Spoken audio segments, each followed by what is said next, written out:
नमस्कार दोस्तों।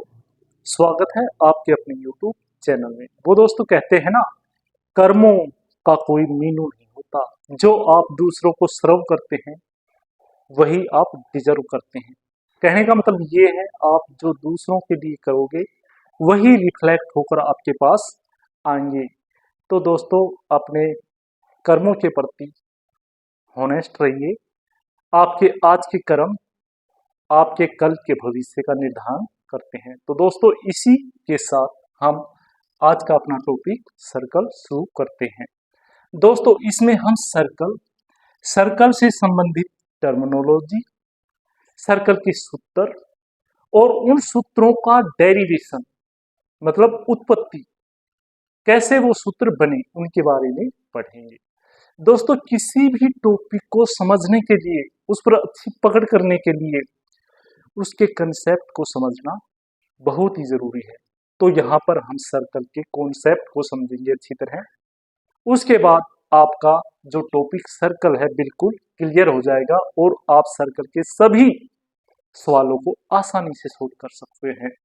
तो चलिए शुरू करते हैं सर्कल। दोस्तों, सर्कल आपको पता ही है, सर्कल एक गोल आकृति है। तो सर्कल को हम डिफाइन कर सकते हैं। Circle is A round shaped figure where all points on its boundary are equidistant from the center of a circle। Centre क्या होता है दोस्तों? एक फिक्स पॉइंट होता है जहां से चारों तरफ के इसके सभी जो गोल आकृति पर बिंदु होते हैं वो इक्विडिस्टेंट होते हैं, मतलब समान दूरी पर, समदूरस्थ होते हैं। और दोस्तों, इसमें जो सर्कल में जो आते हैं, डायमीटर आती है, रेडियस आती है और एक ये परिधि आती है। परिधि कह लो या वर्त कह लो, जो इसके बाउंड्री के साथ साथ जो होती है उसे हम परिधि कहते हैं। और हम समझने की बात, किसी को आसानी से डिफाइन कर सकते हैं, उनको रटने की जरूरत नहीं है। तो जैसे रेडियस है, तो रेडियस को हम डिफाइन कर सकते हैं, ये सेंटर और बाउंड्री पर स्थित बिंदु के बीच की दूरी है। तो we can say radius is a line segment between the center of the circle and a point on the boundary of a circle। Diameter is a line segment which fits a circle, जो circle में पूरी बैठती है, and passes through the center of the circle, और जो centre वर्त के centre से गुजरती है। दोस्तों, जो डायमीटर है ये लॉन्गेस्ट कोड होती है, इसको भी हम कोड बोलते हैं, लेकिन इसको हम डायमीटर नहीं बोल सकते, और डायमीटर को हम कोड भी बोल सकते हैं। तो कहने का मतलब ये है, एक कोड जरूरी नहीं डायमीटर हो, लेकिन एक डायमीटर कोड होती है। और जो दोस्तों इसके चारों तरफ जो होती है, जो सर्कल है, इसको हम वर्त की परिधि बोलते हैं। परिधि को हम डिफाइन कर सकते हैं, circumference is the length of one circuit. Circuit होता है घुमाव, along with the circle. Circle के साथ साथ जो एक घुमाव होता है वो वर्त की परिधि होती है। Next, annulus. एनुलस दोस्तों दो सर्कलों के बीच का जो क्षेत्रफल होता है, जो एरिया होता है, उसे हम एनुलस, हिंदी में जिसे वलय बोलते हैं, वलय कहते हैं। तो इसे हम डिफाइन कर सकते हैं, annulus is the area between bounded by two concentric circle. Concentric circle वो होते हैं जिनका केंद्र कॉमन होता है। सेंटर क्या होता है दोस्तों? कॉमन, और उसके चारों तरफ कितने ही सर्कल खींच लो वो सारे कोसेंट्रिक होते हैं। तो दो कोसेंट्रिक के बीच का जो घेराव होता है उसे हम वलय बोलते हैं। नेक्स्ट, टेंजेंट लाइन, स्पर्श रेखा। स्पर्श रेखा वो होती है जो वर्त को एक बिंदु पर छूती है। सीकेंट लाइन, छेदक रेखा। छेदक रेखा वो होती है जो वर्त के अंदर से गुजरती है और जो वर्त को दो बिंदुओं पर छूती है, जैसे ये रही। सेक्टर, सेक्टर होता है त्रिज्य खंड।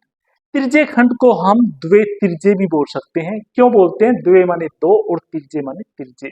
जो दो त्रिज्या और आर्क के बीच का जो एरिया होता है उसे हम त्रिज्य खंड या द्वे त्रिज्य बोलते हैं। इसको डिफाइन कर सकते हैं हम ऐसे, sector of a circle is the area between two radii. ये रेडियाई दोस्तों प्लूरल टर्म है।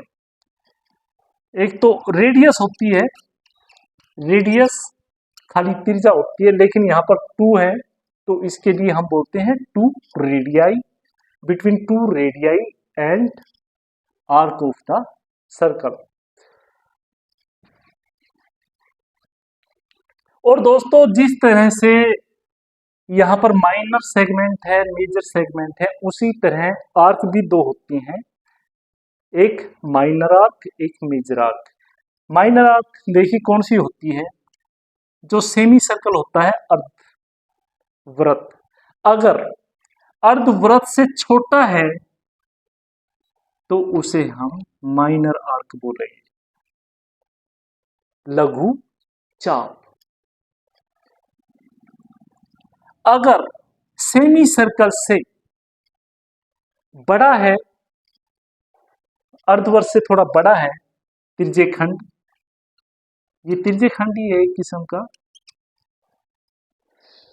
तो इसे, इसकी जो ये आर्क है, आर्क क्या होती है दोस्तों? Arc is the part of the circle on it's boundary, यानी बाउंड्री पर जो वर्त का एक हिस्सा ही होता है आर्क।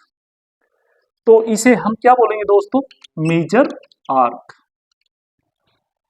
यानी दीर्घ चाप। नेक्स्ट, त्रिज्यखंड, क्लियर, सेगमेंट, वर्तखंड। वर्तखंड क्या होता है दोस्तों? जो कोण होती है, कोण वर्त को दो हिस्सों में बांटती है, एक माइनर सेगमेंट, एक मेजर सेगमेंट। जो कोण की छोटी साइड में वर्त का जो हिस्सा होता है उसे हम माइनर सेगमेंट बोलते हैं, और जो वर्त के बड़े हिस्से, वर्त का जो बड़ा हिस्सा होता है कोण के, उसे हम मेजर सेगमेंट बोलते हैं। दोस्तों वर्त में मैन दो सूत्र होते हैं और उन्हीं से सभी सूत्र बोलते हैं। जैसे एक तो परिधि होती है, परिधि, परिधि का आपको पता ही है 2 पाई आर होता है, 2 पाई आर। और एक क्षेत्रफल होता है वर्त का, इसको पाई आर स्क्वायर बोलते हैं। लेकिन ये सूत्र बने कैसे, हम यहां पर ये समझेंगे। वर्त में हमें डिस्कस किया था पहले, एक त्रिज्या होती है और दूसरा पाई होती है, और पाई का साइन ये है। पाई दोस्तों परिधि और व्यास का रेशियो होता है, मतलब सरकमफिरेंस अपॉन डायमीटर का रेशियो होता है। दोस्तों जो डायमीटर होता है ये इज द लॉन्गेस्ट कोड होती है, और ये डबल रेडियस होती है, मतलब रेडियस का दुगुना होती है। तो हम इसे ऐसे भी लिख सकते हैं C अपॉन 2R। जो वर्त की परिधि का सूत्र आया है, सरकमफिरेंस का सूत्र आता है, ये यहां से आता है। यहां पर अगर हम क्रॉस मल्टीप्लीकेशन करेंगे तो C बराबर 2 पाई R यहां से आया है। तो यहां पर ये डेरिवेशन, वर्त की परिधि का डेरिवेशन यहां से होता है। नेक्स्ट, क्षेत्रफल का सूत्र पाई आर स्क्वायर। दोस्तों जो वर्त होता है इसको हम बराबर सम संख्या में बांट लेते हैं, 4 में बांटो, 8 में बांटो, 10 में बांटो, या फिर 12 में बांट लो, मतलब बराबर बराबर हिस्से आने चाहिए। जैसे हमने इसको 10 हिस्सों में बांट दिया तो आधे हिस्से हम ऊपर लगाते हैं और आधे हिस्से नीचे लगाते हैं। जैसे 5 ऊपर हो गए, 5 नीचे हो गए, ये एक टाइप से आयत बन गया। तो आयत बन गया, तो आयत का सूत्र तो आपको पता ही है दोस्तों, लंबाई गुणा चौड़ाई। तो जो आधा ऊपर ऊपर हो गया आधा नीचे हो गया, तो मतलब ये परिधि का आधा हो गया ना दोस्तों। तो ये सूत्र कैसे बना, आधी परिधि, पूरी परिधि कितनी है 2 पाई आर, ये हमने सीखा था। 2 पाई आर पूरी परिधि है, तो आधी कितनी हो जाएगी पाई आर, और जो चौड़ाई है वो तो रेडियस ही है दोस्तों, तो यहां पर हम मल्टीप्लाई बाई रेडियस कर देंगे, तो यहां पर आ गया ना पाई आर स्क्वायर का सूत्र। Is that clear? नेक्स्ट,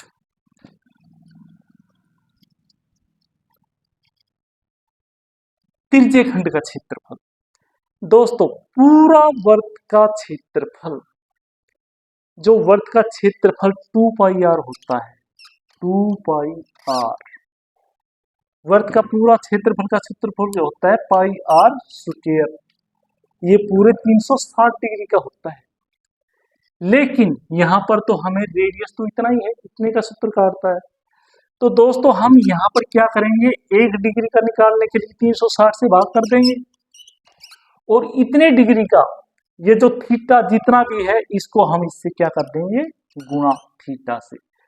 तो त्रिज्य खंड का क्षेत्रफल का सूत्र क्या लिखेगा दोस्तों, पाई आर स्क्वायर थीटा बटा में 360। यहाँ पे डेरिवेशन ये होता है। ये तो दोस्तों रहा अगर थीटा डिग्री में हो। अगर एंगल, आपको हमने एक पहले वीडियो में समझाया था, एंगल को नापने की दो विधियां हैं, रेडियन और डिग्री। आप हमारे रेडियन के वीडियो को डिस्क्रिप्शन में हमने दिया हुआ है, आप रेडियन को वहां से देख सकते हैं। अगर थीटा रेडियन में हो तो त्रिज्य खंड का क्षेत्रफल का सूत्र क्या होगा। दोस्तों आपको पता ही है 360 डिग्री को अगर हम रेडियन में लिखते हैं तो ये 2 पाई रेडियन के बराबर होता है। तो देखिए जैसे यहां पर पाई आर स्क्वायर थीटा बटा में 360 होता है, इसी तरह से इसके बराबर ये निकलेगा भाई, पाई आर स्क्वायर तो आएगा ही आएगा, पाई पाई आर स्क्वायर। अब यहां पर थीटा ये भी आएगा जो रेडियन में है, लेकिन यहां पर हम जो 360 डिग्री किस रेडियन के बराबर होता है, पाई 2 पाई रेडियन के बराबर होता है। तो अगर थीटा एंगल रेडियन में हो तो सूत्र क्या होगा दोस्तों, थीटा बटा में 2 आर स्क्वायर। ये सूत्र कहां से आया, ये देखिए, थीटा से थीटा, ये पाई से पाई कट गया, यहां पर रह गया आर स्क्वायर, तो कहां से आया, थीटा बटा में 2 आर स्क्वायर रह गया ना दोस्तों यहां पर।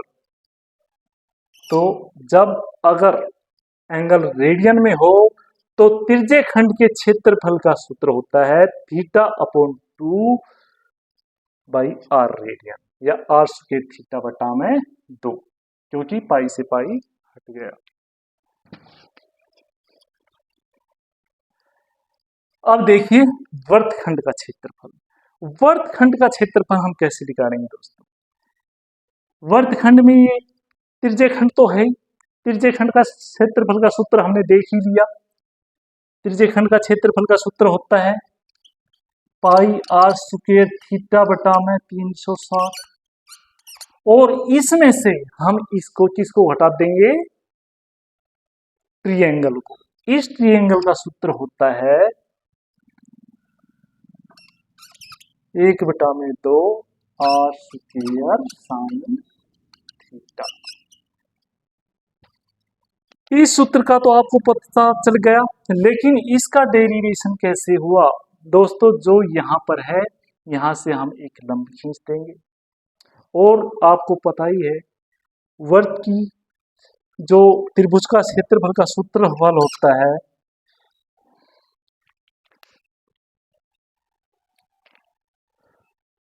1/2 लंब गुणा आधार होता है। 1/2 ये कर दिया। यहाँ पर जो लंब खींचा ये AD है, और जो आधार है ये तो दोस्तों रेडियस है ही, तो यहां पर हमने ये रेडियस कर दिया। ट्रिग्नोमेट्री में हमने इसको निकालने का एक सूत्र पढ़ा होगा, जैसे लंब बटा में कर्ण, ये लंब होगा यहाँ पर, ये कर्ण हो गया, वो साइन थीटा के बराबर होता है। मतलब AD अपॉन AO कर्ण, ये क्या हो गया, साइन थीटा। तो AD हम कैसे निकालेंगे, ये AO है, ये तो R ही है, AD अपॉन R, ये साइन थीटा, तो AD क्या आ गया, R साइन थीटा आ गया।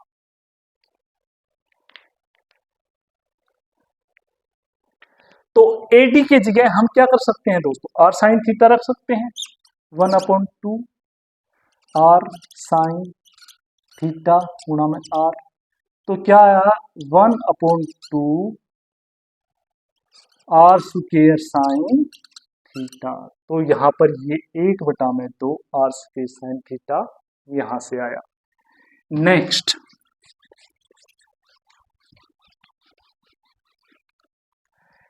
इसके अलावा जो छोटी मोटी सूत्र है वो देखिए। चाप की लंबाई, देखो दोस्तों, पूरी परिधि की लंबाई आपने सीखा ही होगा 2πr होती है, ये पूरे 360 डिग्री की है। लेकिन अगर हम इतनी चाप की लंबाई ज्ञात करेंगे तो कैसे ज्ञात करेंगे भाई, 2πr 1 डिग्री के लिए 360 में कर देंगे, और यहां क्या लगा देंगे, थीटा जो भी है वो इस चाप की लंबाई आ जाएगी। तो इसे ऐसे भी कर सकते हैं, πr थीटा बटा में 180। 180 कैसे आया, ये 2 से काटने के बाद आया।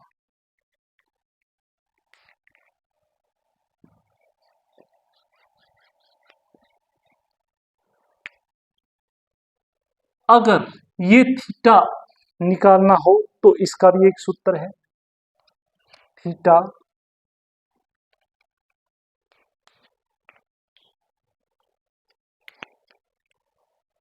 Theta upon L plus R।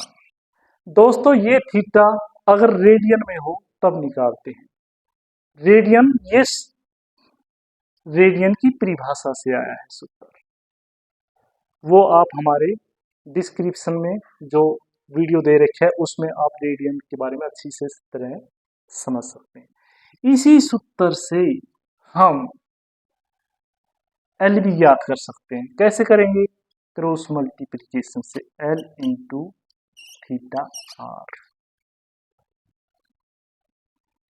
मैं समझता हूं यहां पर आपका कॉन्सेप्ट क्लियर हो गया होगा और अच्छी तरह समझ में आ गया होगा। नहीं आया तो इस वीडियो को एक दो बार देखें, आपको वेल्थ का कॉन्सेप्ट बिल्कुल समझ में आ जाएगा, और आप इनके प्रश्नों को आसानी से सोल्व, कॉन्सेप्ट को समझने के बाद आसानी से कर सकते हैं। अगर दोस्तों आपको हमारी ये वीडियो पसंद आई है तो इसे लाइक करें, सब्सक्राइब करें और शेयर करें। धन्यवाद दोस्तों।